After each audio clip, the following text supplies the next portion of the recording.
X Y plane पर एक m मास का पार्टिकल है जिस पर दो फोर्सेस एक्ट कर रहे हैं। F1 vector equals to F R R vector upon mod R, जहां F R is a function of radial distance from origin, और F2 vector equals to minus alpha V vector. हमें ये given है कि time t equals to 0 पर particle का angular momentum about origin L not के बराबर है। तो हमें angular momentum as a function of time की इक्वेशन निकालनी है।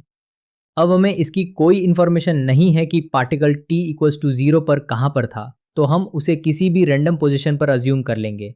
हमें इसकी भी इन्फॉर्मेशन नहीं दी कि इनिशियल वेलोसिटी कितनी है, तो वो भी हमें अज्यूम करनी पड़ेगी। तो रेडियल डायरेक्शन में वेलोसिटी को वी आर मान लेते हैं और उसके परपेंडिकुलर वी थीटा। अब एट द मोमेंट इस पार्टिकल का angular momentum is M V theta R, which is given as L not. इस पार्टिकल का एंगुलर मोमेंटम सिर्फ वी थीटा की वैल्यू पर डिपेंड करता है।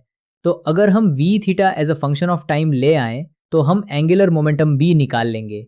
तो जो दो फोर्सेस दिए हुए हैं उनमें से एक फोर्स तो सिर्फ रेडियल वेलोसिटी चेंज करने के लिए रिस्पॉन्सिबल है, लेकिन माइनस अल्फा वी नॉट का एक कॉम्पोनेंट परपेंडिकुलर वेलोसिटी भी चेंज करेगा। तो इससे हम एक्सेलरेशन निकाल सकते हैं। और क्योंकि हमें टाइम के साथ रिलेशन चाहिए, हम D V by D T का यूज़ करेंगे, जिससे हमारे पास वेलोसिटी का फंक्शन कुछ ऐसा आएगा और एंगुलर मोमेंटम का फंक्शन कुछ ऐसा।